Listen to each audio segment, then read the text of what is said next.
The rain drumming against the luminous plate glass windows was the only truly unscripted sound in all of Manhattan, especially in a place as meticulously orchestrated as this. Even the silence came at a premium. I was in the back, obsessively polishing wine glasses until they squeaked in protest. My shift had officially ended 20 minutes ago, but my other job, the one that actually kept a roof over my head in my cramped Queens apartment, was calling to me from my laptop back home. My name's Nora Hayes. I'm 27 and I used to be an EMT. Actually, I used to be a lot of things.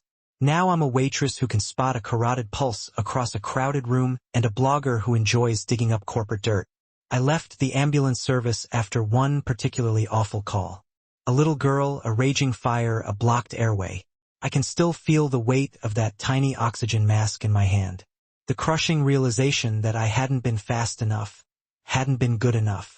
That kind of failure doesn't just let you walk away. It becomes your shadow. It sits like a ton of bricks on your chest at 3 in the morning. So, these days I polish glasses and I write. The front of the house suddenly went quiet. It wasn't the usual someone important is here hush. This was a heavy, pressurized silence. Table 7. Hayes, don't look. Don't approach. Rico, the manager, hissed as he hurried past me, his face ashen. It's a closed table. I looked naturally. Of course I looked. First came the security detail. 2 men in suits that probably cost more than my outstanding student loan balance. They didn't just scan the room. They dissected it, their eyes missing absolutely nothing. Then he walked in. Matteo Duca. I didn't need the whispers to know who he was. His name was practically stitched into the fabric of New York's shadows. He was tall, dark, and moved with a grace that bordered on predatory. But his face was a wreck. He was utterly exhausted, and in his arms, he held the very source of the oppressive silence. A little boy, maybe 3 years old, in the throes of a full-blown, hysterical panic attack. He wasn't just crying. He was screaming a raw, terrified wail that clawed at the air. He was kicking, his little back arched, his tiny hands fisted tightly in his father's jacket. Mr. Duca, Rico began, stepping forward tentatively. Matteo Duca simply raised one hand, a simple gesture, and Rico froze in his tracks. The entire dining room, filled with millionaires and politicians, stared intently at their plates. The only sounds were the relentless storm raging outside and the even more violent storm in this man's arms. The boy's sobs were high-pitched, desperate. "Nami, I want mommy. Mommy." My blood ran cold. I recognized that cry. It was the sound of a world shattering. I found out later that his wife had died 6 months earlier. In that moment, all I saw was a child drowning in grief and a father desperately holding him like a shield, his eyes hollowed out with pain.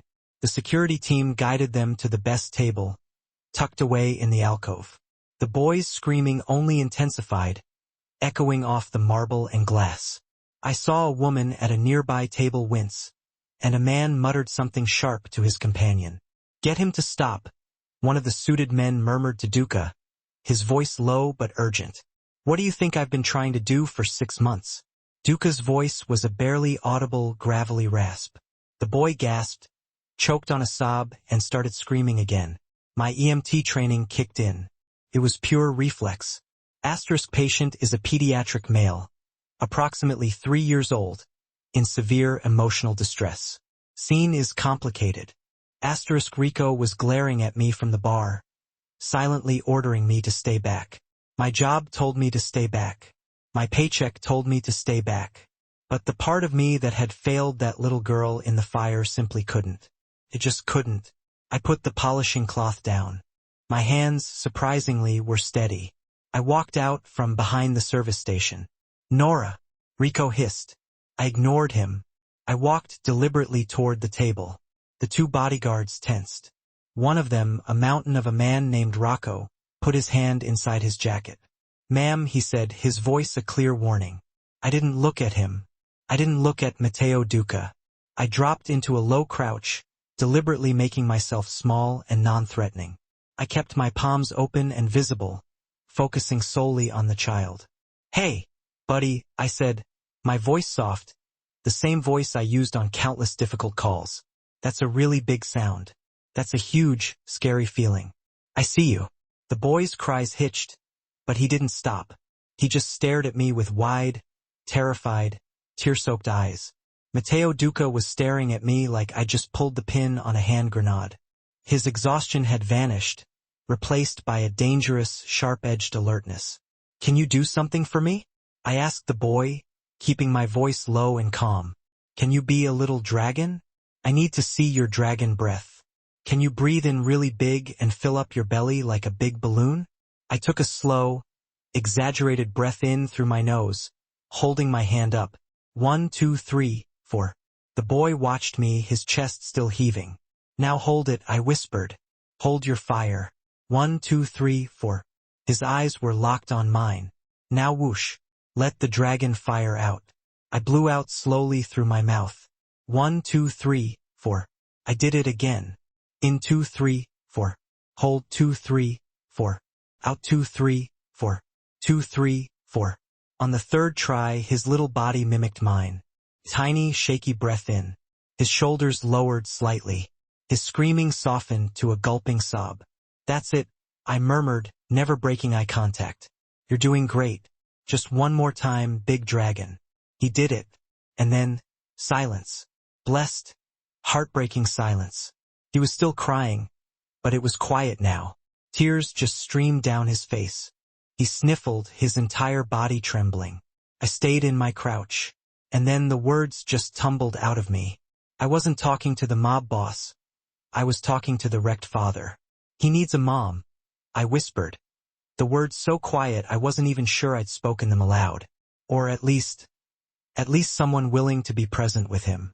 He needs to know he's not alone in the feeling. Matteo Duca's face remained impassive, but his eyes, I saw something crack. The control, the carefully constructed armor. He looked at his son, then back at me. It wasn't suspicion I saw there. It was raw, unfiltered desperation. The little boy, Leo, suddenly leaned out of his father's arms. He didn't reach for me, not quite. He just leaned. A tiny, trusting gesture that hit me harder than a physical blow. I instinctively put my hand on his back, rubbing a small, firm circle. "Leo," Matteo said, his voice rough. Leo didn't look at him. He just watched me, and for the first time since he'd walked in, he wasn't crying. I slowly stood up, nodding once. "He's okay. He's just sad." I turned to walk away. My immediate job was done. My other job was waiting. Wait. I stopped. Matteo Duca was on his feet. He was even taller than I'd realized, and he dominated the space around him. He reached inside his jacket not for a weapon, but for a wallet. He pulled out a business card. It was thick, heavy stock and simply had his name and a number. No title. He didn't need one. "Be at my home tomorrow, 10 o'clock, he said. It wasn't a question. "I have a job, sir." "You have a new one," he said flatly. He glanced at Leo, who was now resting his head on his father's shoulder, his eyes half closed. "Just come help him sleep, please." That please was the most disarming thing in the room. I looked at the card, then at the little boy, his face blotchy and stained with tears. I took the card. "I'll be there." I walked back to the service station, my legs slightly shaky. Rico looked like he was about to be sick, but he didn't utter a word. I grabbed my jacket and bag, clocked out, and walked out into the rainy Manhattan night, the heavy card feeling like a stone in my pocket. An hour later, I was home in my tiny Queens apartment. I made a cup of tea, changed into sweats, and sat down at my laptop. The adrenaline from the restaurant was fading, replaced by the familiar low-grade hum of my other life. I logged into the encrypted browser and opened my blog, Marigold, my safe place, my battlefield. I wrote about the underbelly of the city, the corporate deals that poisoned communities, the politicians who turned a blind eye. I wrote about the silent dinners of the powerful, about the things they discussed when they thought no one was listening. I'd been leaking documents about a company called Black Harbor, a high-tech security firm that was really a front for washing money and digital espionage. My work had been getting noticed. I posted my piece about the tense atmosphere at Lumina, carefully anonymizing everything, and then I checked my secure inbox. There was a new message. It wasn't like the others, the usual vague threats. This one was different. We know you like marigolds, Nora. They're pretty, but they wilt so easily. Stop digging into Black Harbor. You left your red scarf at the coffee shop on 34th Street this morning.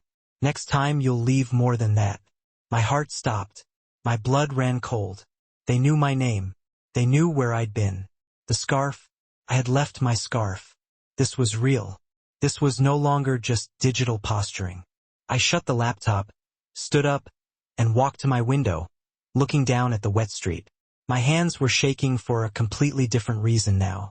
I was terrified. My secret life and my real life were about to collide. All night I wrestled with that fear. My first instinct was to run, to delete the blog, pack my bags, and disappear. But then the next morning, the sun came up. I looked at the black business card on my kitchen counter, and instead of the threatening email, I saw a little boy's face. I heard the sound that I somehow knew how to stop. For Leo. I put on my most professional, boring clothes, tied my hair back, and left my apartment. I took the subway and then a car service to an address that was more of a zip code than a street. I stood outside the imposing iron gates of the Duca estate. It wasn't a house. It was a fortress. I held my secret blog, my marigold identity, close to my chest like a shield, and I rang the bell. A man I recognized from the restaurant, Rocco, opened the gate. He searched my bag, scanned me with a wand, and led me inside without a word. The house was vast, cold marble, dark wood. It was undeniably beautiful, but utterly lifeless. Matteo Duca met me in the foyer. He looked like he hadn't slept. "Thank you for coming. I'm here for your son," I said, my voice firmer than I felt. He nodded and led me up a sweeping staircase. We walked down a long hall to the nursery. It was a beautiful room filled with toys that looked untouched, and in the corner, mounted near the ceiling, was a sleek black security camera. My marigold brain instantly lit up. I knew that design. The logo was tiny, but I'd recognize it anywhere. It was Black Harbor. The very people who had just threatened my life were monitoring this child's bedroom. Matteo Duca was worried about security, but he had absolutely no idea that the real threat wasn't just outside the gates. It was already inside, and I was the only one who knew.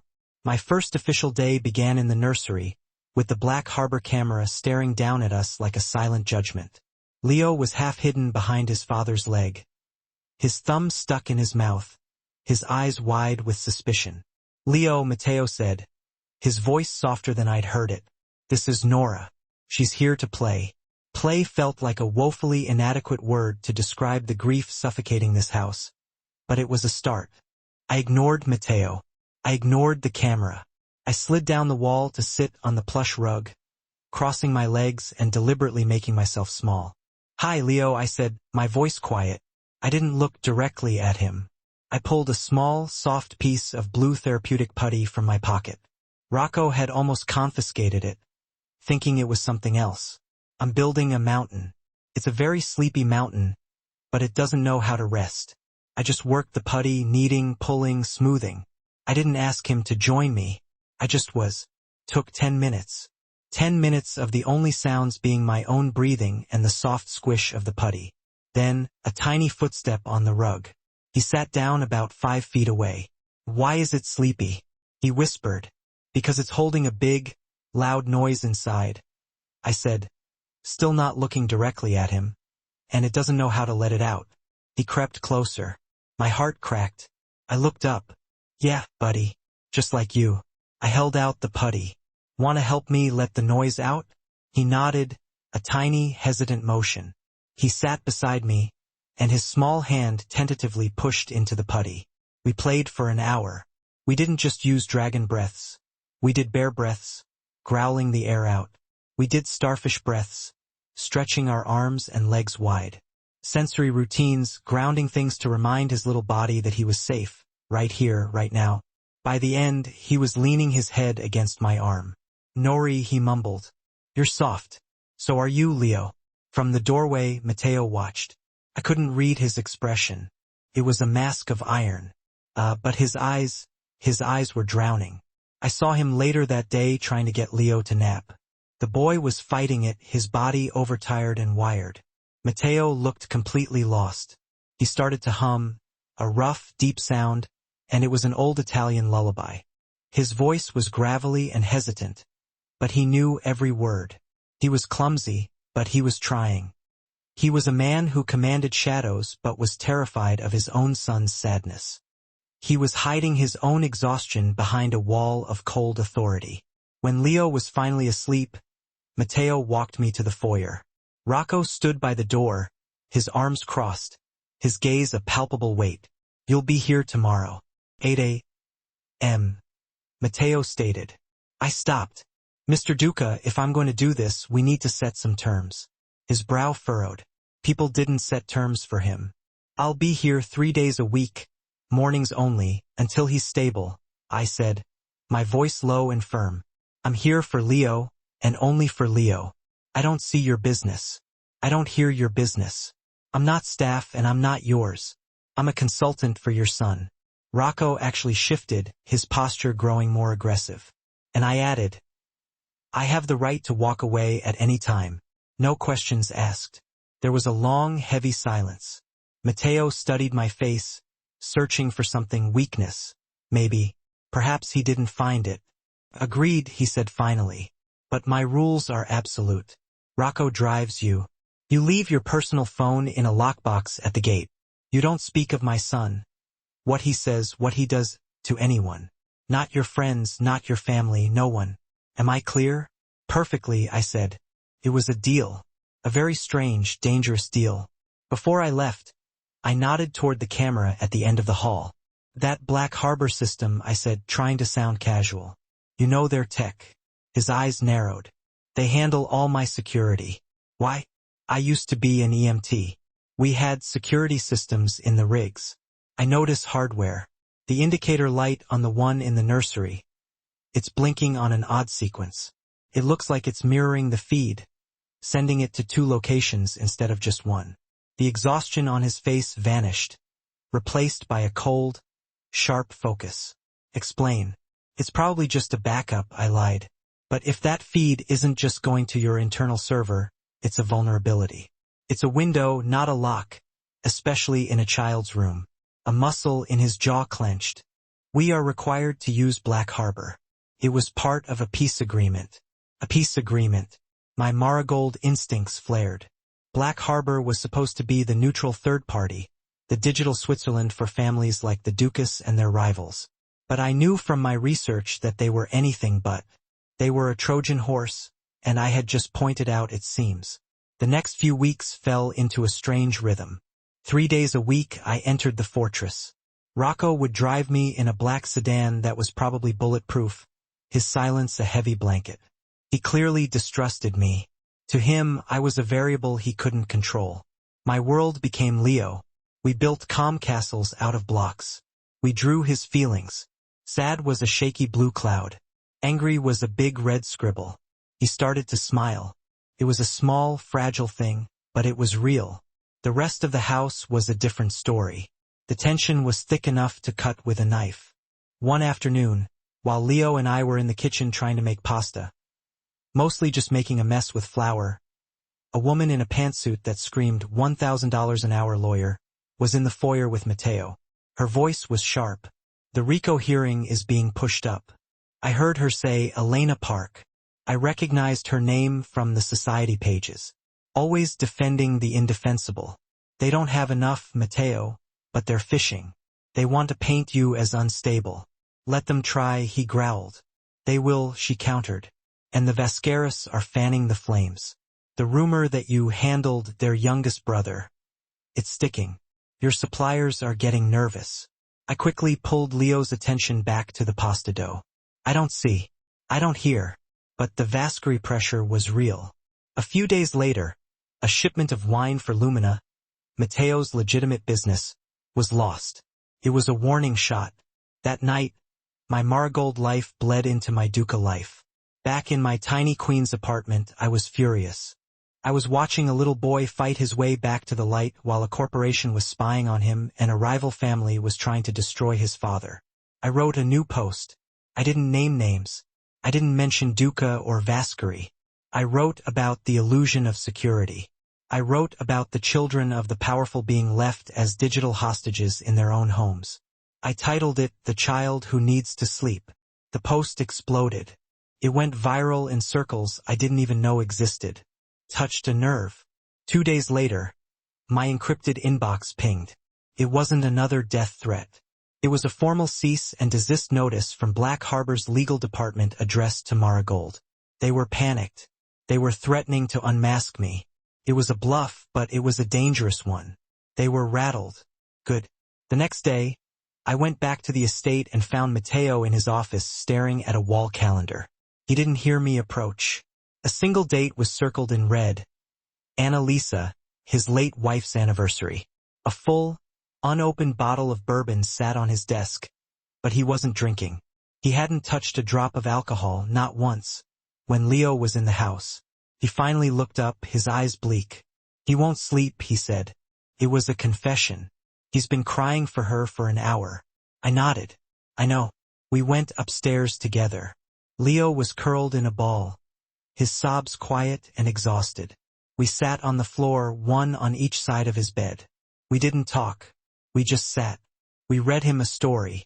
Matteo's voice was rough, but he read his pages. We sat there until the little boy's breathing finally deepened. Later, we were in the massive kitchen, the only light coming from over the stove. We were both too wired to sleep. Without a word, I started making pasta. Real pasta, the kind you make with your hands. Matteo watched me for a moment, then washed his hands and started chopping garlic.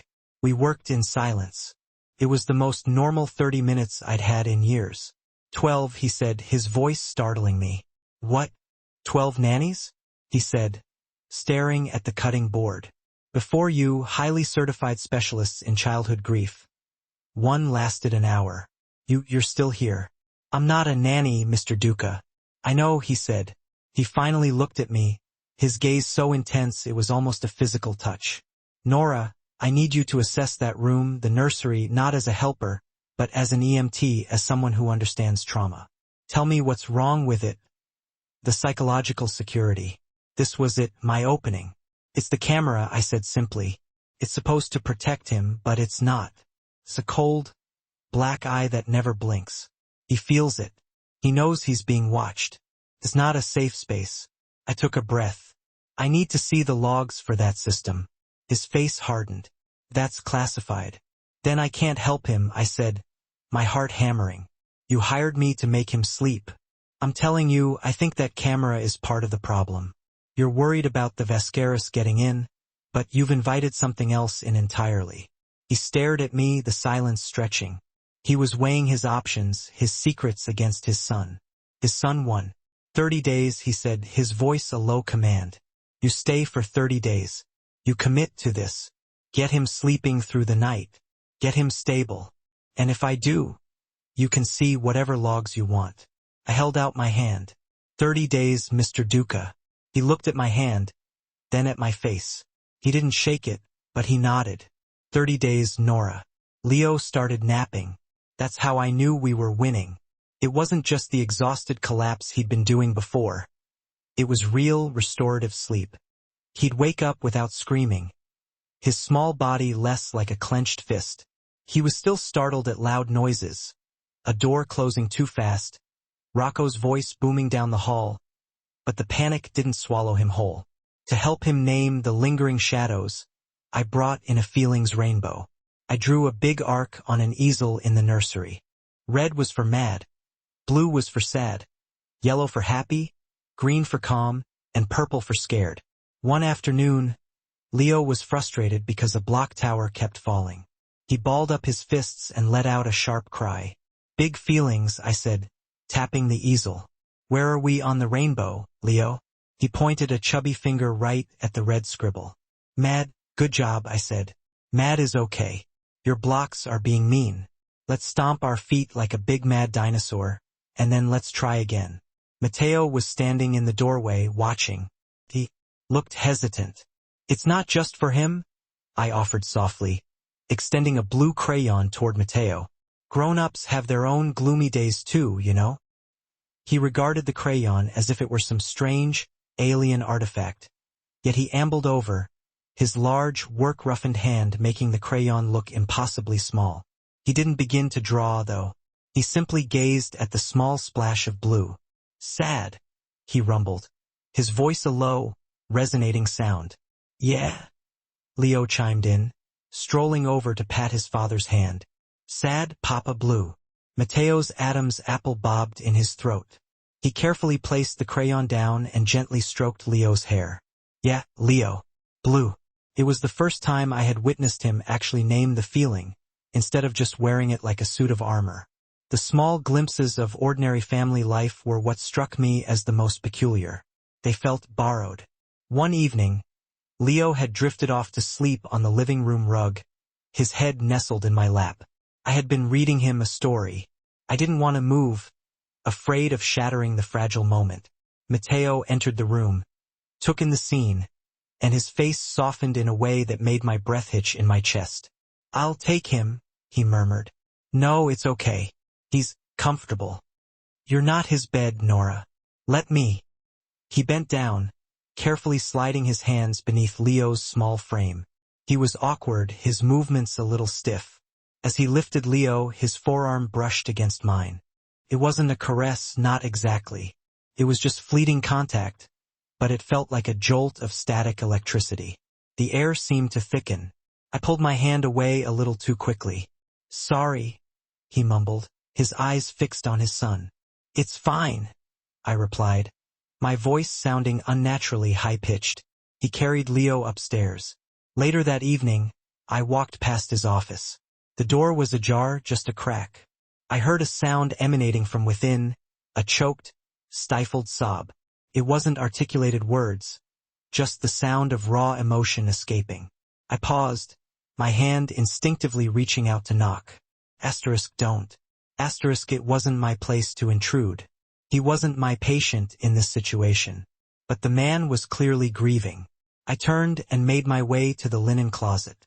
I retrieved a small, soft box of tissues. I walked back to his office, pushed the door open just enough to slide the box onto the antique table just inside the doorway. I didn't peek inside. I simply left it where he couldn't miss it. I didn't say a word, just turned and walked away. The next morning, the tissue box was gone, and Mateo's head of security, Rocco, was waiting for me in the foyer. Rocco had never been particularly fond of me. Now, he looked like he had a legitimate reason to dislike me.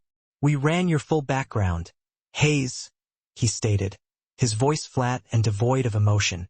He didn't offer me a seat. Beyond the EMT certification, I kept my expression neutral.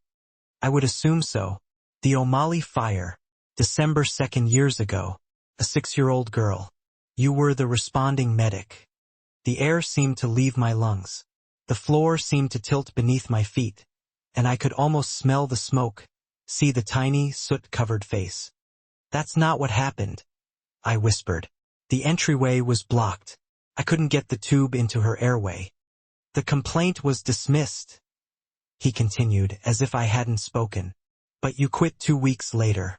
You ran." He took a step closer. "So now I'm wondering what you're really doing here. A girl who chokes when things get hot," suddenly cozying up to Matteo Duca. "You look like bait to me. You look like a plant." "I am here," I stated, my voice trembling with a cold fury, because his son was screaming in a restaurant, and I was the only person in the room who knew what to do. "Your suspicions are your problem. My focus is Leo." "My suspicions," Rocco growled, "are my job." "Then do your job." Matteo's voice cut through the tension. He was standing on the stairs, his face like granite. "And leave Miss Hayes to do hers. You have a problem with my judgment, Rocco. You bring it to me, not to her." Rocco's jaw tightened. "Yes, boss." He shot me one last look of pure, unadulterated suspicion before turning and walking away. Matteo turned his gaze to me. "Are you all right?" "He's wrong," I said. "No, I know," he replied. "But he's also right to be careful." He trusted me, but the walls were still there nonetheless. That trust was put to the test 3 nights later. As part of my 30-day agreement, I was staying in a guest room down the hall from Leo's. At 3:17 in the morning, I woke up, not gradually, but instantly, completely alert. That old EMT instinct. Something was wrong. It was a sound, a faint mechanical whine. I slipped out of bed and crept into the hallway. The sound was coming from Leo's room. I gently pushed the door open. He was asleep, his chest rising and falling in a steady rhythm. The Black Harbor camera in the corner of the room was moving. Panned slowly from his bed to the window, then back again. A tiny red light was blinking on the camera. A light I'd never noticed before. It wasn't just on. It was active. Someone was watching. My blood turned to ice. I didn't think, I just acted. I crossed the room, grabbed the rocking chair, and climbed up onto it. I yanked the power cord straight out of the wall. The camera went dead with a final, quiet click. "What the hell are you doing?" I nearly lost my balance and fell. Mateo was standing in the doorway, his frame filling it. He wasn't wearing a suit. He was dressed in sweats and a t-shirt, and he looked absolutely lethal. This wasn't the sad, grieving father. This was the boss. "Get down from there now." "It was on," I said, my voice trembling slightly. It was moving. Someone was watching him. "That camera is for his protection. I told you not to touch the system." He strode into the room, his voice a low, furious growl. He was angry, really angry. It radiated off him in palpable waves. "You just cut the only eyes I have in this room. Plug it back in." "No." His head snapped up, his eyes blazing. "No," I repeated, climbing down from the chair, my feet hitting the floor. "Mateo, listen to me. It wasn't just recording. It was active. The light was red. It was panning. Someone was controlling it remotely at 3:17 in the morning. Who has access to that feed besides you?" His anger seemed to falter, replaced by a chilling stillness. "You said it yourself. Black Harbor. Who else?" I pressed. "You were worried about a window. I'm telling you, someone just opened it." He looked from me to the now-dead camera, his mind clearly racing. He was a man who lived on paranoia, and I had just handed him a perfectly valid reason for it. He nodded once. "Okay, you were right." He trusted me. The next morning, he made good on his promise.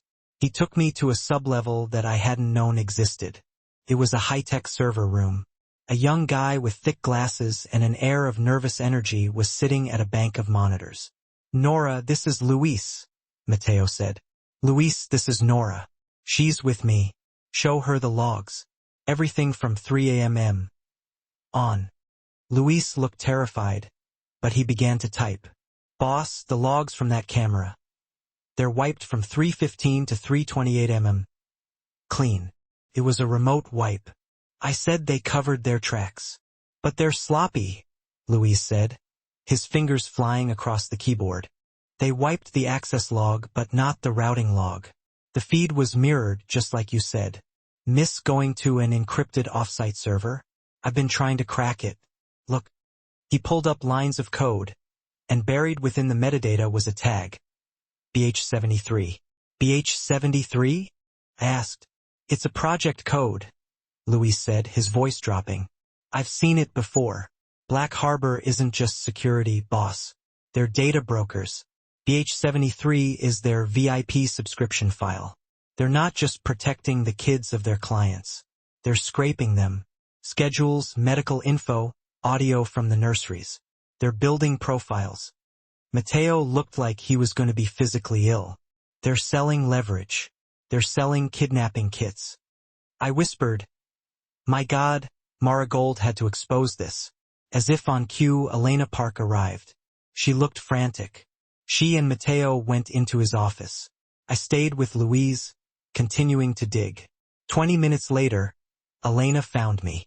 Her face was ashen. He told me, "You're in, Nora. It's worse than we thought." She spread a file on a nearby console. "We finally pierced the Shell Corporation. Guess who owns a controlling interest in Black Harbor's parent fund? Viscary." I said it wasn't a question. Bingo. This wasn't just passive leverage. This was an active plan. They're using Black Harbor's access to map the schedules of all their rivals' children. They were planning a clean kidnapping, grabbing Leo using his own security system. No muss, no fuss. My stomach clenched. I felt an urgent need to check my blog. I made an excuse about needing air and went to the guest room. I retrieved my burner phone, the one I used for Marigold, the one Rocco didn't know about, from its hiding place. A new email. My blood went cold. Asterisk, we're tired of warning you, Marigold. You're too close. We know you like that little blue vase you keep on your nightstand in Queens. The one with the chip on the rim.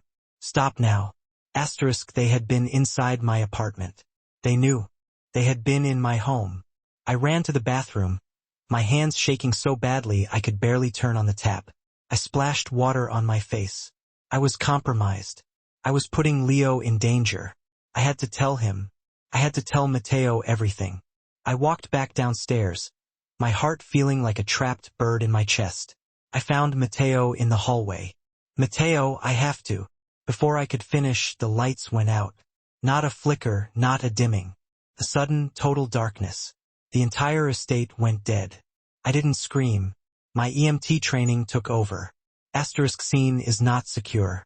Asterisk, Leo, I said, pushing past Matteo. Rocco, Matteo yelled into the dark. Perimeter now. Louise, backup power. I ran up the stairs using the wall as a guide. I found Leo's room, and he was sitting up in bed, whimpering. Nora, I'm here, buddy, I said, my voice impossibly calm. I scooped him up into my arms. We're going to play a new game. It's called Quiet as a Mouse in a Safe House. I carried him into the adjoining bathroom, into the deep linen closet. It was reinforced, a panic room in disguise. I sat on the floor, pulling him onto my lap, cocooning him. Now we're quiet, I whispered, gently covering his mouth. I guided him through box breathing, his small chest rising and falling against mine. I heard them boots on the hardwood floor, Matteo and Rocco sweeping the upstairs. Clear, Rocco called. Clear, Matteo answered. A minute later, the emergency generators kicked on, bathing the hall in a dim red light. Matteo yanked open the closet door. He saw us, me and Leo, huddled on the floor. His face was a mask of controlled terror. It was a probe, Rocco said from the hallway, his gun still drawn. No breach. The main grid was cut externally, but the surge came from inside. Someone was testing our response time. It was a drill, boss, an internal drill. A mole. The Viscaris had someone on the inside. Matteo looked at me, at the way I was shielding his son, my body completely covering Leo's. He turned to Rocco. Get Elena. We were in his office.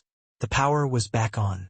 Leo was with his cook, Mrs. Alvarez, in the kitchen. They have someone inside, Matteo said, stating it as a flat, undeniable fact. And they're allied with Black Harbor, Elena added. Which means the Viscaris are planning to use your own system to take your son. So we cut the head off the snake, Matteo said, his voice like pure ice. Elena shook her head. Matteo, you can't. You break that peace agreement with Black Harbor, you're breaking the treaty with all 5 families. The Viscaris will use it as a pretext. It will be all-out war. They'll have free rein to come after you, and the commission won't stop them. Matteo slammed his hand down on the desk. The bottle of bourbon rattled, but he didn't look at it. He looked at me. They came into my house, he said, his voice dropping to a deadly whisper. They came into my son's room. They put their eyes on my boy. He looked at Elena. The war already started. They just don't know we're firing back. Burn the agreement. The night of Annalisa's anniversary arrived with a suffocating stillness. The decision to cut ties with Black Harbor had been made 2 days prior, and the entire estate was braced for impact. It wasn't a fortress anymore. It was a baited trap. Matteo had insisted on a small dinner for her, he'd said. Just him, me, and Leo. Mrs. Alvarez made pasta, but nobody ate much. The air was too thick with tension. Leo could feel it. He was a tiny barometer for the pressure in the house. He pushed his food around his plate, his lower lip trembling. Mommy's Sky Day, he whispered. He didn't fully understand, but he knew it was a somber occasion. He started to get agitated, the high-pitched whine returning to his voice. I pulled him onto my lap. "Hey, buddy, you know what your mommy is? She's a lighthouse." He sniffled, looking up at me. "Lighthouse? Yep, like a big, tall house in the ocean with a bright, warm light. And her light is always shining on you, so you can never get lost in the dark. Even when you're scared, even when you're dreaming, if you just look, you can see her light. It's right here." I tapped his chest, right over his heart. "There's a little beacon just for you." He leaned his head against my chest, his breathing starting to even out. Mateo watched us, his face a landscape of grief and something else I couldn't quite name. Gratitude, maybe, but the tension didn't break. It shattered at 9:04 p.m. The first sound wasn't a gunshot. It was the whispered thump of suppressed weapons breaking the glass of the kitchen windows. Then the entire internal camera feed went dead. Luis, who was in the server room, his voice piped into a small earpiece Mateo had insisted I wear, went static. "Boss, the internal feed is cut. They used a kill switch." Leo flinched, his eyes wide with terror. "Nora." Mateo was instantly on his feet. He wasn't a father anymore. He was something else entirely. Cold, sharp, absolute. Closet now. Men in black tactical gear, wearing full face masks, were pouring in through the kitchen. Their movements were precise. They knew the layout of the house. They knew where to go. They were moving toward the stairs, toward us. "Target is the boy. Go, go, go." One of them yelled. My EMT training snapped into place. No panic, just procedure. Asterisk patient is pediatric. Scene is hostile. Secure and move. I didn't run, I dropped to the floor. "Leo, game time." "Super quiet mouse," I whispered. I grabbed the thick wool blanket from the back of the sofa, wrapped it tightly around him in a low-profile carry. I held him against my chest, my body curved around him, and I began to crawl. I didn't head for the hall, they would expect that. I went low, toward the kitchen, the heart of the breach. They wouldn't look for us there. We slid across the marble floor. As we passed the kitchen counter, my hand brushed against the large salt cellar Mrs. Alvarez kept there. A memory from an old training drill flashed in my mind. Sensory markers. Flashed in a fire. In the smoke you need a breadcrumb trail. I grabbed a fistful of the coarse salt and let it trail behind me as I moved. A white line on the dark floor. A path back to the only exit they hadn't yet covered. The house was chaos. Muffled shouts. The heavy thud of boots. "Rocco." Mateo's voice was a bark, commanding the storm. "Upstairs. Deny access. Luis, sound the perimeter alarm. I want floodlights now." I heard a heavy exchange, but Mateo's orders were clear. "Hold your fire. I want the boy safe. Do not engage if you don't have a clean shot. Box them in." He was prioritizing his son's life over eliminating the threat. He wasn't just a boss. He was a father, directing his men to protect the one thing that mattered. "Boss, the south gate." Rocco's voice crackled over the comms, so loud I could hear it from Mateo's earpiece across the room. "It's Silas, the new guy." He opened it. "He's Black Harbor." "Boss, it's Silas. The mole." I'd seen him. A quiet man who'd only been here 3 weeks. I reached the far end of the kitchen, pulling Leo into the pantry, a deep walk-in space with a solid wood door. I crouched behind sacks of flour, Leo completely silent against my chest, his little body trembling. One of the masked men entered the kitchen, sweeping the room. He saw the salt trail. He saw it leading right to the pantry. He raised his weapon. "Found him," he yelled. He started toward us. I had nowhere to go. My eyes darted around the room. On the wall was the house intercom panel and the red, glass-covered fire alarm. I didn't have a weapon, but I had a voice. I looked at the intercom. "Louise?" I screamed, hoping he could hear me. "The audio, play Annalisa's recording. Play the lullaby now." I shifted, shielding Leo with my body, and with my free hand, I smashed my fist into the fire alarm. The world exploded. A deafening klaxon blared through the house. The man lunged, confused by the noise, and then another sound cut through the alarm. A woman's voice? Annalisa? The Italian lullaby Matteo hummed, now playing at full volume through every speaker in the house. The masked man froze for a single critical second. The sound of a ghost in the middle of a firefight threw him. It was all Rocco needed. He came from the dining room, moving like a shadow. He didn't shoot. He slammed into the man. A brutal, efficient takedown. The man went down, his head hitting the tile with a sickening crack. The pantry door was ripped open. It was Matteo. His face was pale, his eyes burning with fury. He didn't say a word. He just ripped Leo from my arms. "Panic room!" he yelled, and disappeared down the hall. Rocco was checking the man on the floor. "Silas is handled. Boss Southgate is secure." I pushed myself to my feet, my legs shaking, the adrenaline starting to fade, and then I saw it. My hand, my arm. When I'd smashed the fire alarm, my arm had gone through the glass. A long, deep gash ran from my wrist to my forearm. Blood was pulsing, not gushing, but it was bad. It was soaking the sleeve of my sweater, a dark, spreading stain. I pressed my other hand against it. Asterisk direct pressure, elevate.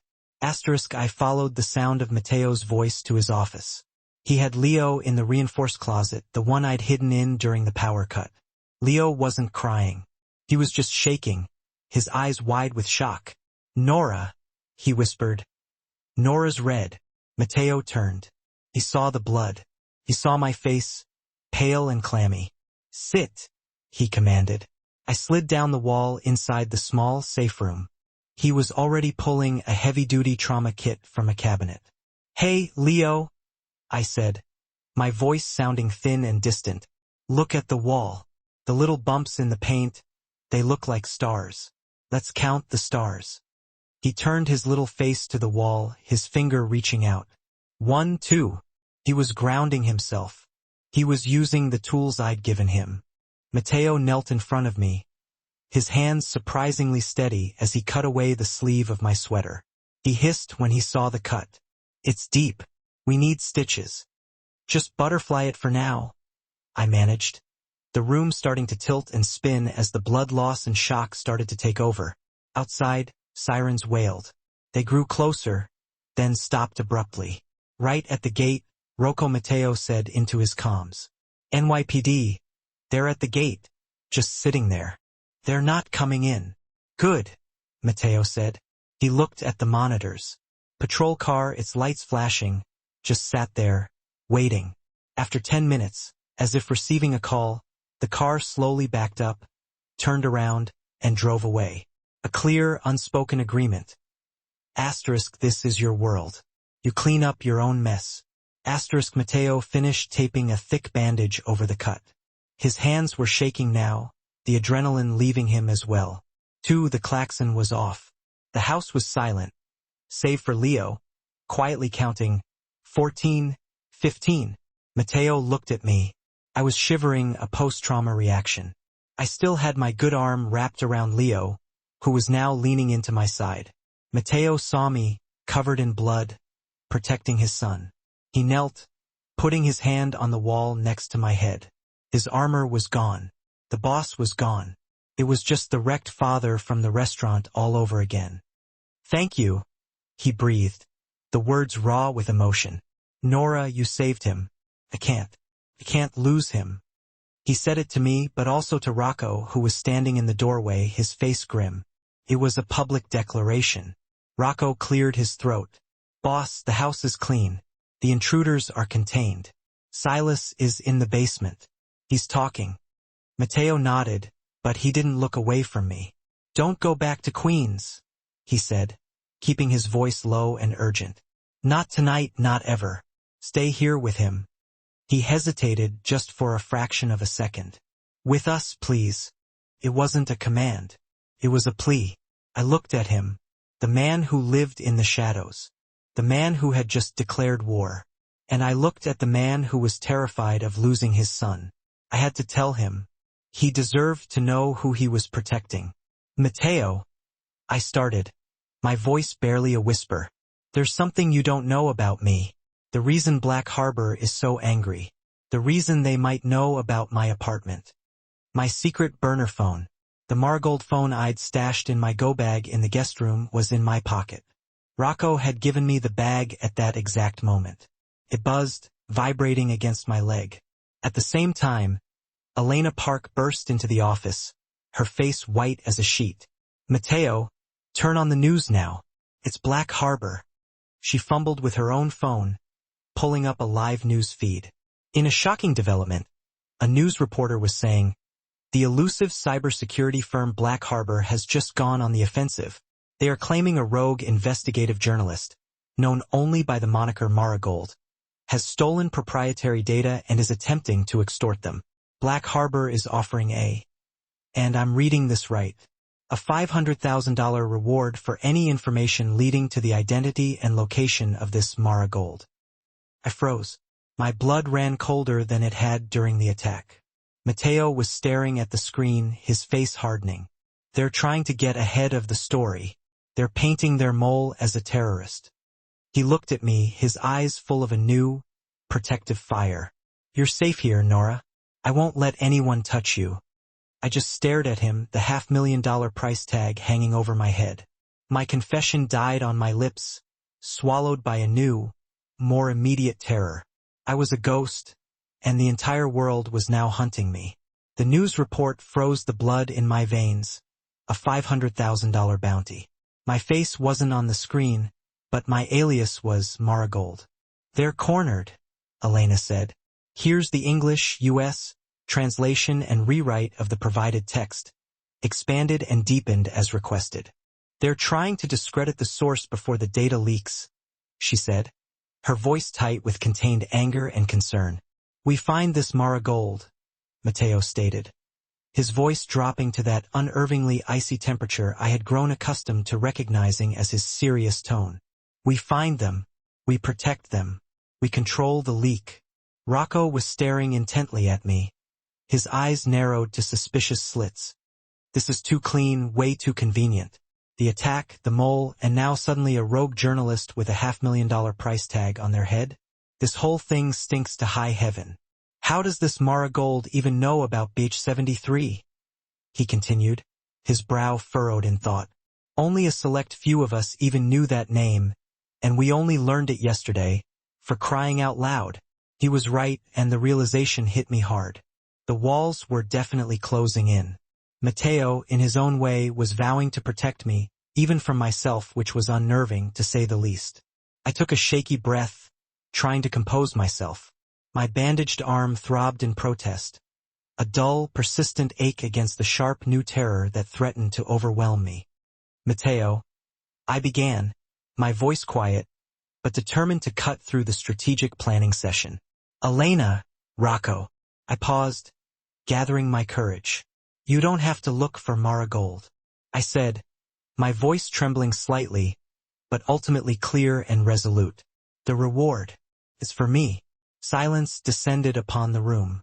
The kind of absolute, pressurized silence I hadn't heard since the restaurant, since that terrifying moment before Leo's whale artwork had seemingly shattered the entire space.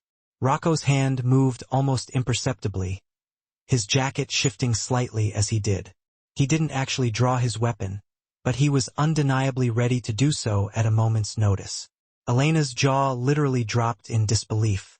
She looked completely stunned. Mateo, on the other hand, didn't move a single muscle. His face went completely blank, transforming into a mask of pure, unreadable stone. It was far more terrifying than any outward display of anger or frustration. He simply watched me, his gaze intense and unwavering.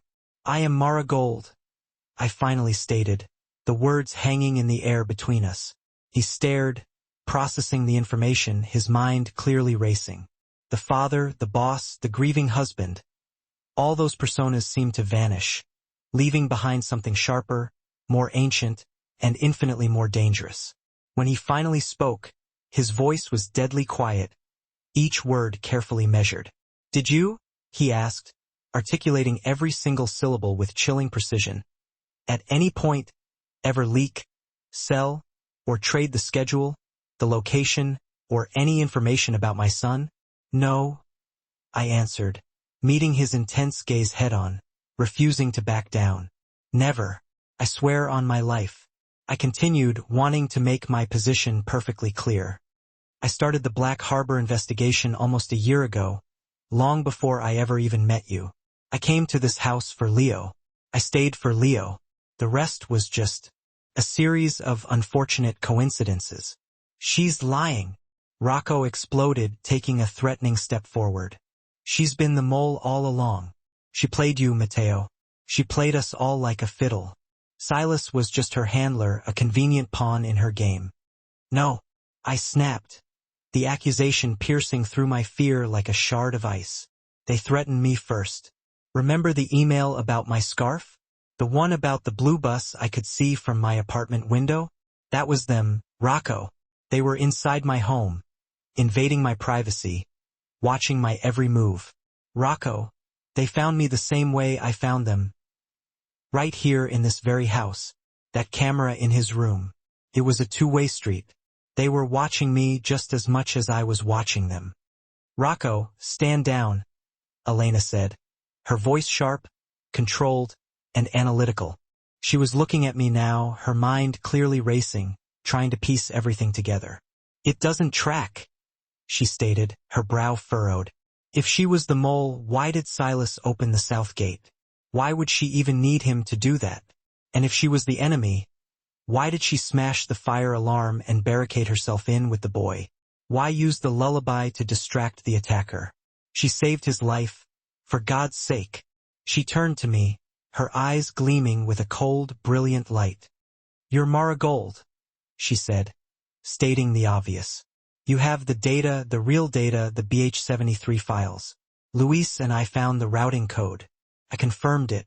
We have the server address. Elena actually smiled. A thin, dangerous smile that sent a shiver down my spine. Matteo, she continued. She's not bait. She's not a mole. She's a guided missile. Black Harbor and Vasquez just made the fatal mistake of painting a target on the one person who can legally destroy them. The next few hours passed in a blur of activity and frantic planning. Leo was sound asleep upstairs with Mrs. Alvarez, who had thankfully been in a secure part of the house during the attack. The rest of us, me, Matteo, Elena, and a very silent, very conflicted Rocco were gathered in the office, which had now been transformed into a makeshift war room. Okay, here's the new plan, Elena announced, pacing back and forth as she spoke. We have two fronts to fight on, the legal front and the other. The Vasquez are panicked, she continued. Their mole is caught, their tech advantage is gone. They're going to make a desperate, stupid move. We need to give them a target. No, Matteo said instantly, his voice firm and unwavering. I'm not using my son as bait. Not after tonight. Absolutely not. You won't have to, I said, my own voice surprisingly calm and steady. He looked at me, his expression a mixture of concern and curiosity. My arm throbbed, but my mind was sharp and focused. The EMT comm was back, that strange sense of detachment and clarity that always seemed to descend in moments of crisis. We don't use him as bait, I explained. We empower him. We don't make him the target. We make him the trigger. What does that even mean? Matteo asked, his brow furrowed in confusion. I taught him the lighthouse story, I said. Now I'm going to teach him the heartbeat beacon. A game. Tap, tap, pause. Tap, tap, pause. It's our secret code. It means I'm scared or I need you. If he's in a room and he feels unsafe, he does that on a table, on his leg, on my hand. That's the signal. He tells us when it's time to move. Matteo stared at me for a long moment, then nodded slowly, a glimmer of understanding in his eyes. I like that, he said. He's not a package to be protected. He's a participant in this in his own way. So, Elena continued, picking up where she left off. The trap. Tomorrow is Annalisa's memorial mass at Santa Lucia. The Vasquez know this. They know you'll be there and they'll assume you're vulnerable and easy target. It's a trap for us, Rocco said, stating the obvious.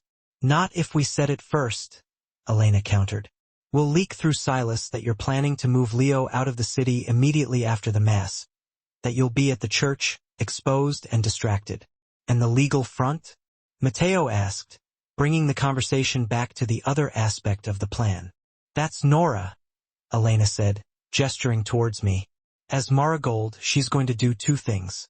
First, she's going to send an anonymous, encrypted data packet of the BH-73 files to the Department of Justice, specifically to the Child Exploitation and Obscenity section.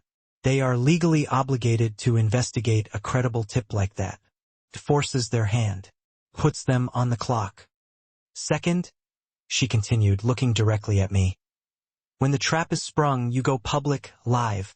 You tell the world who you are and what Black Harbor is really doing. You expose the entire VIP kid data mining operation. You set the public narrative. Black Harbor won't just be fighting a lawsuit. They'll be fighting the entire world. Public opinion will turn against them, and that's a weapon they can't defend against.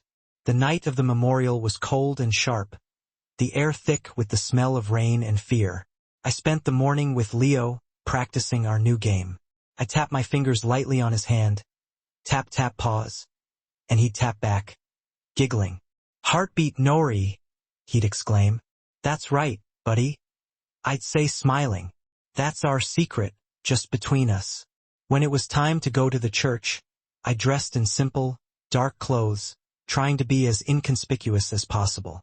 My arm was stiff and sore, the stitches pulling uncomfortably with every movement. Mateo came down the stairs, and I was surprised by his attire. He wasn't in a dark suit as I expected. Instead, he was wearing jeans and a heavy wool peacoat. He looked like a regular father, not a mob boss. Rocco was standing at the door, holding a holstered shoulder rig. Boss, he said, his voice tight with concern. Mateo looked at the weapon, then at Rocco and finally at me holding Leo's hand. He shook his head decisively. You take it, Rocco, he said. You and your team take all of it. Your job is the perimeter. Secure the exits. My job, he nodded at me and Leo, is them. I go as a father. No weapons. We do this Elena's way. We do this Nora's way. We walk in clean. Rocco looked stunned, clearly taken aback by this unexpected decision. This was a complete breach of every protocol he had ever known. Mateo, that's a risk I can't. He began, his voice filled with protest. It's not a risk, Mateo said, his voice firm and unwavering. It's trust. It's the only way this works. He was making a choice right there in that moment. He was choosing me, this new path, over the old rules of his world. He was putting his faith in me, in us. The ride to Santa Lucia was silent and tense. We were in a black armored SUV, surrounded by Rocco and his men in two other identical vehicles. We were a convoy, a target just waiting to be hit. The church loomed ahead, dark and imposing, its stone facade casting long shadows in the fading light. They're here, Mateo said, his voice low and grim. We got out of the SUV, me, Mateo, and Leo, and started walking towards the church steps. As soon as we did, they came. A black van screeched around the corner, blocking the street and cutting off our escape.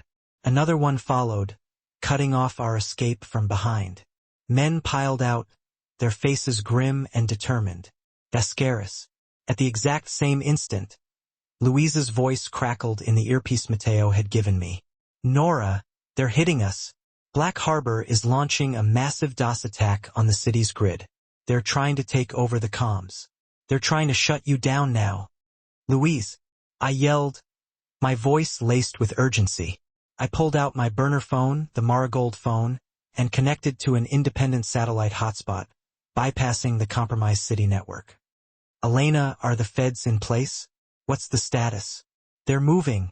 Her voice came back, tight with stress. The DOJ team is hitting the Black Harbor data center right now. The warrant just became active, based on your anonymous packet. Good, I said, feeling a surge of adrenaline. Now it's my turn. I opened my secure streaming app, took a deep breath, and hit go live. I turned the camera on myself. Leo was tucked safely against my side, his face hidden, out of view of the camera. Hello, I began, my voice clear and strong, despite the fear that threatened to overwhelm me. My name is Nora Hayes. For the past year, you've known me as Marigold. The view counter on the screen exploded. The numbers kept climbing at an alarming rate. Black Harbor is lying, I said, my voice ringing with conviction. They are not the victims. They are the predators. For years, they have been using their access to spy on the children of their clients. They call it Project BH73. They are building profiles, schedules, medical files, private conversations, and selling them to the highest bidder. Outside, the Vasquez men were advancing, closing in on us. They saw Mateo, unarmed, standing with a woman and a child. They raised their weapons, their intentions clear. Now, Rocco! Mateo yelled, his voice cutting through the tension. But it wasn't Rocco's men who moved first. The night exploded in a kaleidoscope of blue and red lights as sirens wailed, coming from every direction. FBI, DOJ, drop your weapons. You are under federal arrest. The Vasquez men froze, caught in a blinding crossfire of searchlights. They were trapped, completely surrounded. Elena hadn't just tipped off the feds. She had coordinated with them, orchestrated the entire operation. My data packet wasn't just a tip. It was the final, crucial piece of evidence in her larger legal RICO case. The feds weren't just investigating a journalist. They were executing a dozen pre-planned warrants, taking down the entire Vasquez operation in one fell swoop. One of Vasquez's men panicked. He turned, his eyes wide with fear and desperation. He saw me filming, broadcasting everything to the world. He saw Mateo, the man responsible for their downfall. He raised his rifle, aiming not at Mateo, but at me, at Leo. No, Mateo roared, reacting instinctively. He didn't pull me back or try to shield me. Instead, he shoved me behind him and stepped forward, making himself the only target. Hey, over here, you bastard! He yelled, drawing the man's attention to himself. A shot cracked through the air, shattering the tense silence. Mateo grunted, staggering backward, clutching his shoulder. Rocco was there instantly, appearing from the shadows like a ghost, tackling Mateo and shoving him behind the engine block of the SUV, putting a barrier of metal between him and the shooter. Man down! Man down! Get the package! Get them out of here! He barked, his voice filled with urgency and command. Another team of agents, clearly not Rocco's, swarmed the man who had fired the shot, taking him down in a flurry of movement. At the same time, I saw an agent grab Silas, who Rocco had clearly brought along as insurance, and slam him against the side of a car. Silas Romano, you're under arrest for conspiracy. It was over. The chaos subsided as quickly as it had begun, leaving behind a scene of flashing lights, shouting agents, and terrified criminals. A second later, the SUV door was ripped open. Get in. Go. Rocco shoved me into the back of the armored SUV. Mateo piled in after me, still clutching his shoulder, his face pale with pain. Rocco jumped into the front seat, and the tires screamed as we sped away, leaving the scene of the shootout behind. The city lights were a blur of color as we raced through the streets. My heart was pounding in my chest like a hammer, threatening to break free. He's fine, Rocco barked, his eyes fixed on the road ahead. It was a graze, went right through the shoulder. He's fine, just a flesh wound. I looked at Mateo, trying to assess the extent of his injuries. He was leaning against the door, his face pale, but his eyes were alive, filled with a fierce determination. I was holding Leo, who had his face buried in my neck. He hadn't made a sound throughout the entire ordeal, but then I felt it against my collarbone. Tap, tap, pause. Tap, tap, pause. He wasn't crying or whimpering. He was talking to me, using our secret code. He was telling me he was scared. I covered his little hand with mine and tapped back, reassuringly. Tap, tap, pause. I know. I'm here. It's okay. He sighed, his small body finally going lax against me. He was asleep, exhausted and traumatized. He'd done it. He'd remembered the code. He was safe, at least for now. Mateo was just watching me, his expression a mixture of stunned wonder and profound gratitude. "You knew," he whispered, his voice hoarse with emotion. "You knew I'd step in front of you. I knew you'd protect your son?" I whispered back, my own voice trembling slightly. He reached out with his good hand, his fingers tracing the line of my jaw, his touch gentle and tentative. "I think," he said, his voice rough with pain and something else I couldn't quite decipher. "I've been in love with you since you left that box of tissues on my desk." My breath caught in my throat, completely taken aback by his unexpected admission. "You saw me," he continued, his gaze intense and unwavering. "You saw the broken part, the mess, and you didn't run. You just offered a kindness, a simple act of human decency." The sirens were fading into the distance, the sounds of the city becoming muted and indistinct. The world outside seemed to fall away, leaving just us, trapped in this small, enclosed space. There was just this man who had just stepped in front of a bullet for me, for his son, who had just chosen trust over control, defying everything he had ever known. I leaned forward, drawn to him by an invisible force. He met me halfway, his eyes searching mine. It wasn't a passionate, desperate kiss born of fear and adrenaline. It was quiet, tentative, almost reverent. It was a confirmation, a silent acknowledgement of something profound and undeniable between us. It tasted of adrenaline and cold night air, of fear and hope. It was a promise, a commitment to something uncertain and unknown. It was short, but it was everything. I pulled back, resting my forehead against his, feeling the warmth of his breath on my skin. Leo slept soundly between us, a warm, heavy weight, oblivious to the drama that had just unfolded. "Black Harbor is done," Matteo whispered, his voice barely audible. "Vescary is done." I nodded, closing my eyes, my arm throbbing in protest, my heart overflowing with a strange mixture of relief, fear, and a burgeoning sense of hope. "They are," I agreed. But as the SUV sped us back to the fortress, I knew, and I suspected he knew as well, that this was far from over. The feds who had just arrested the Vescaris were not his friends or allies. They were simply the enemy of his enemy, and their alliance was likely to be short-lived. And the great, gray cloud of the RICO investigation was still hanging right over his head, threatening to engulf him at any moment. The storm had passed, but the wreckage was everywhere, a stark reminder of the devastation that had been wrought. The Vescary family and the upper management of Black Harbor were in federal custody, but the FBI hadn't just packed up and gone home. They had simply pivoted, shifting their focus to their next target, Matteo Duca. 2 days after the shootout, I sat in Matteo's office, the scene of so many tense meetings and whispered conversations. My arm was encased in a sling, the 12 stitches a throbbing reminder of the shattered glass and the near-death experience. Matteo sat behind his desk, his own arm in a sling from the bullet graze, his face etched with exhaustion, but not defeat. He looked lighter, somehow, as if a weight had been lifted from his shoulders. Across from us sat Elena Park, cool and composed as always, and a man from the U.S. Attorney's office, who was all sharp angles and a cheap suit, the picture of a career prosecutor. "Mr. Duca," the prosecutor began, stacking his papers with a practiced efficiency. "We have a problem. You've been a target of our RICO investigation for 18 months. We have your logistics, your shipping manifests, your financial records. We have enough evidence to put you away for a long time.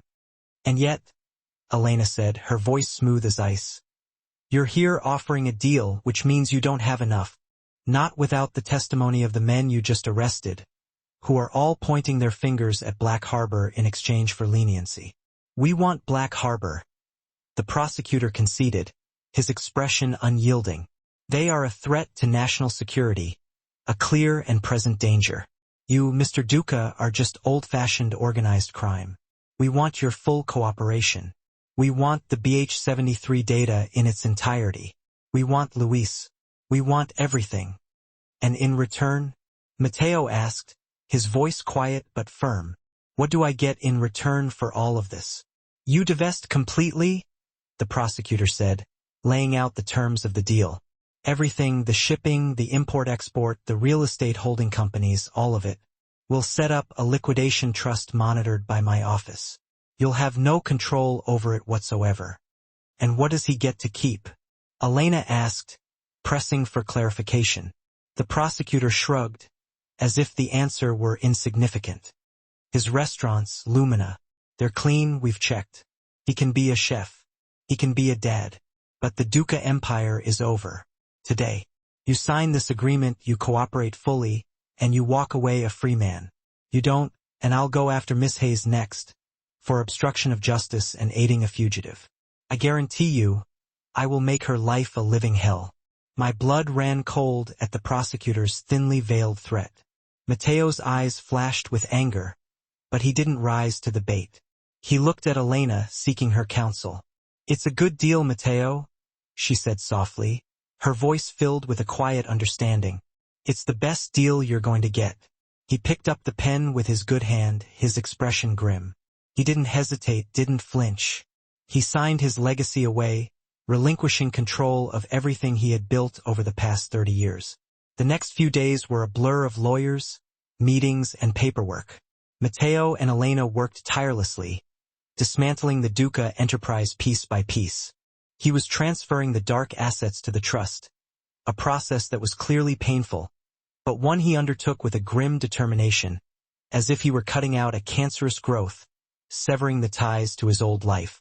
It was a massive operation, requiring meticulous planning and unwavering focus. While the lawyers carved up the empire, I focused on the one thing that truly mattered, Leo. Being Mom Nori, I looked down from the sofa, where I was trying to draft a new security protocol for the house, and saw Leo standing there, holding a piece of construction paper. My stitches ached, a constant reminder of the danger we had faced. He held up the drawing for me to see. It was a wobbly crayon version of a red heart. Inside it, he had drawn 3 lines.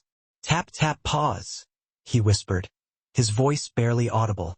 It's our beacon, so you and Papa never get lost. I pulled him up onto the couch beside me, my heart feeling too big for my chest, threatening to burst. Mom Nori, he'd called me. The name resonated deep within my soul, filling me with a warmth and tenderness I had never known before. The world outside was busy trying to decide if I was a hero or a villain, a savior or a sellout. The Marigold forums were on fire, filled with passionate debates and heated arguments.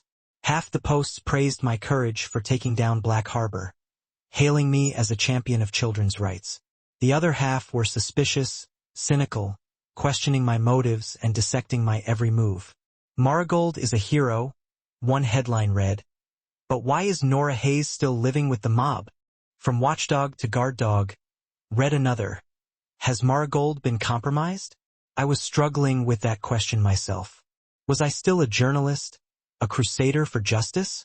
Was I still Marigold, the anonymous blogger who had exposed Black Harbor's secrets? Or was I just Nora, the woman who had chosen to love a man in the shadows, the woman who was slowly, tentatively, becoming a mother to his son? The blogger who had hidden behind anonymity was gone, exposed and vulnerable. I was visible now, and my life was messy and gray, filled with uncertainty and compromise. Mateo found me later that day, staring at Leo's drawing, lost in thought. He didn't say anything for a long time. He just stood in the doorway watching me, his expression unreadable. He loves you, he said finally, his voice soft and gentle. I love him too, I whispered, my voice thick with emotion. He walked over to the sofa, sitting not next to me, but on the ottoman in front of me, placing himself at my level. He looked at my bandaged arm, then at my face, his gaze searching and intense. I am a complicated man, Nora, he said, his voice filled with a quiet honesty. I am not the man you deserve. I am a man with a past that is now officially being seized by the federal government. He took a deep breath, gathering his courage. A better man would have a ring right now, he continued. He would get down on one knee and ask you to marry him. But I have nothing to offer you but a clean slate that I haven't even built yet. My heart was hammering in my chest, threatening to drown out his words. So, I'm not asking you for anything, he said, his voice raw with vulnerability. I'm just telling you that the choice is yours. Whatever this is, whatever we are, you have the choice, always. It was more romantic, more meaningful, than any proposal could have been. He wasn't trapping me, binding me to him with promises and obligations. He was setting me free, even as he was being caged himself. He was giving me the power to choose, to walk away if I wanted to. The trust one felt for him in that moment was solid, unwavering. But the trust of his inner circle, of the people who had been loyal to him for years, was another matter entirely. I was redesigning the panic room, the safe closet, making it more than just a reinforced box. I was adding a hidden ventilation system, a dedicated water supply, and a comms line that wasn't tied to the house grid, ensuring that we would have a secure means of communication in the event of another attack. Rocco found me there, studying blueprints and scribbling notes, and he was silent for a full minute, just watching me work, his expression unreadable. I ran you, he said finally, his voice gruff and devoid of emotion. I looked up, my marker pausing mid-stroke. After the O'Malley fire, I ran your file again, he continued. I read the internal review. The complaint wasn't that you froze, that you panicked. The complaint was that you refused to leave, that you stayed with the girl, trying to intubate her, until the fire captain physically pulled you out of the building. You didn't run. You stayed too long. I hadn't realized I was holding my breath until he finished speaking. I was wrong, he said, the words sounding as if they pained him to utter. I was wrong about you completely. You're not a runner. You're a fighter. My judgment was flawed. He reached into his pocket and pulled out a single, heavy key. The new lock system for this room, he said. It's keyed independently. The only other copy is with the boss. He held the key out to me, offering it as a gesture of trust, of acceptance. This house is safer with you in it, Miss Hayes, he said, his voice barely above a whisper. Coming from him, a man of few words and unwavering loyalty. It was a coronation, a validation of my place in this strange and dangerous world. The biggest gesture, however, came from Matteo. He called me into the office, where Elena was waiting with a thick stack of documents. This isn't business, Nora, Matteo said, shifting uncomfortably. He looked nervous, a rare sight for the man who usually exuded confidence and control. This is for Leo. Elena pushed the documents forward, towards me. Matteo has petitioned the court to make you Leo's legal guardian, she explained, her voice matter of fact. I stared at her, stunned into silence. His what? If anything happens to Matteo, she continued. If he's incarcerated, if he's incapacitated, you and only you will have full and sole custody of Leo. It supersedes any claim by any other family member. His future will be in your hands. I looked at Matteo, overwhelmed by the magnitude of his gesture. This wasn't about romance, about fleeting passion or empty promises. This wasn't about marriage or a piece of paper. This was about trust, pure and unadulterated.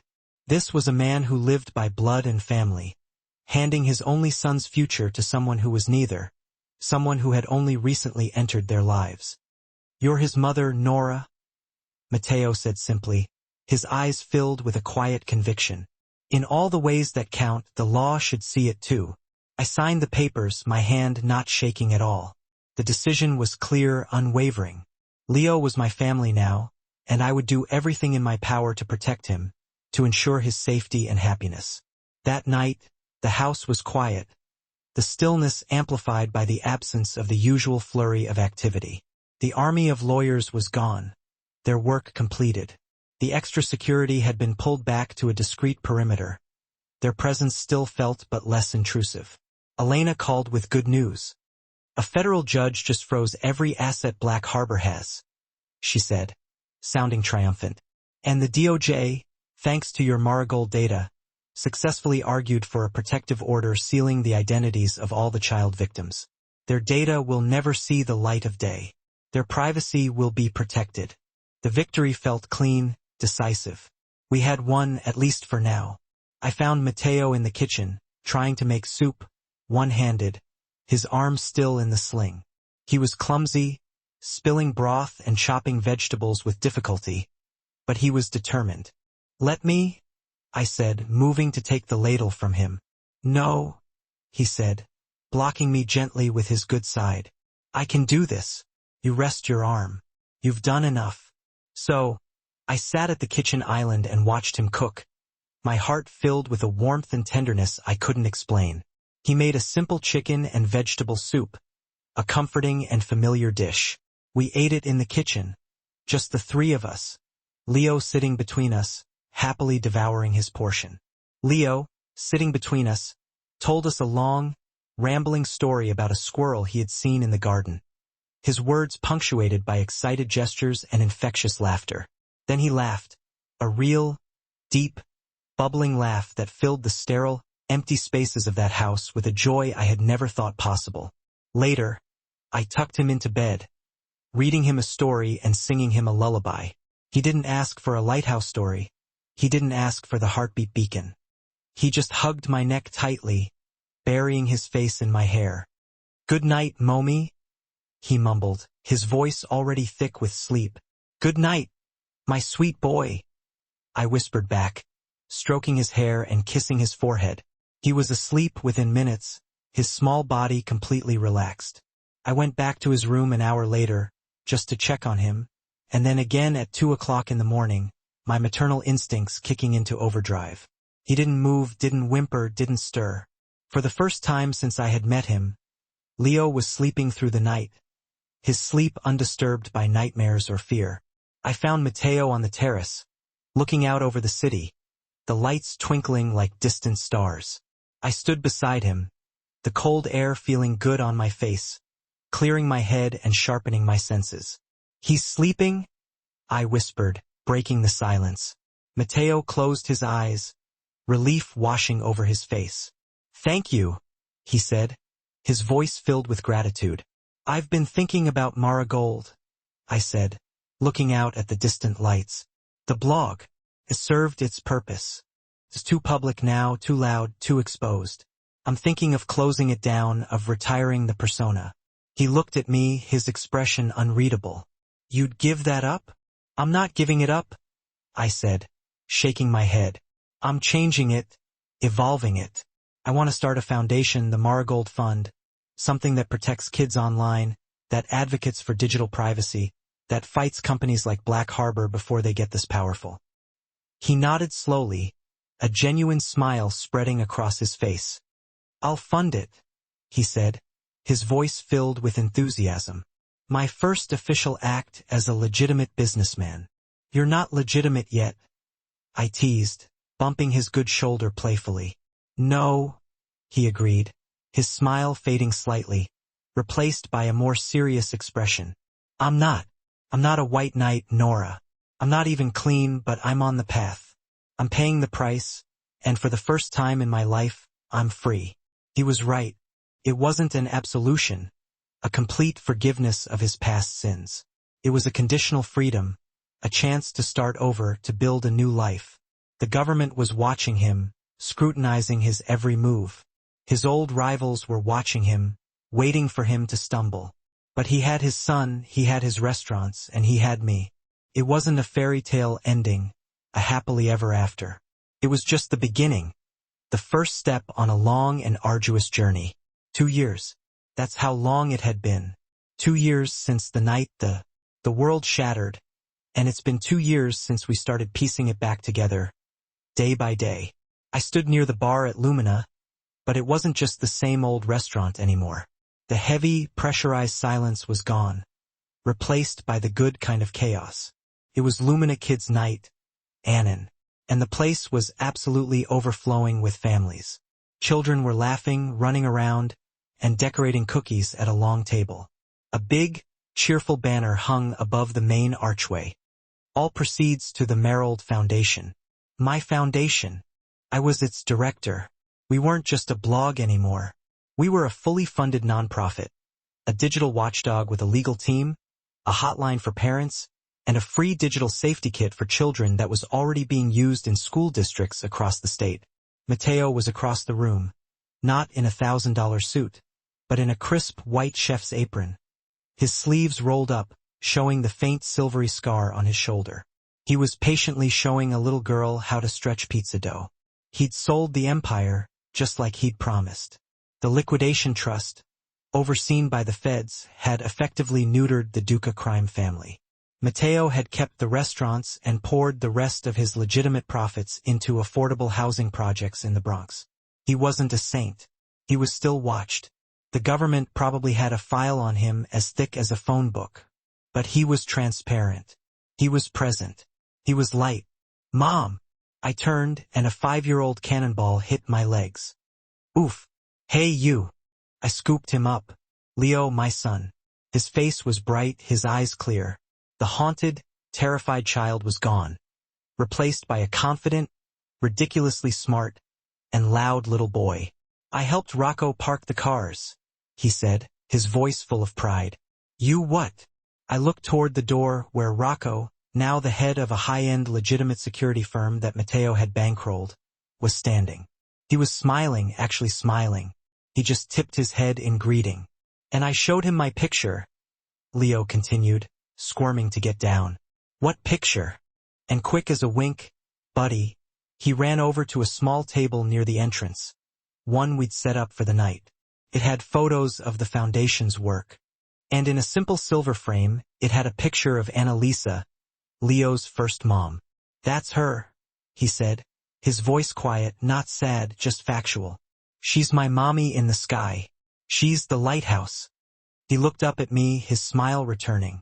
"And you're my mommy on the ground, right?" "That's right, my sweet boy," I said, my throat thick with emotion. "I'm the one on the ground." He nodded, satisfied. "Okay, I'm going to get a cookie." And just like that, he was off, a blur of motion. He could hold both truths. He could love us both. He was whole. The night wound down. The last family left. The staff, paid triple time for the event, was cleaning up.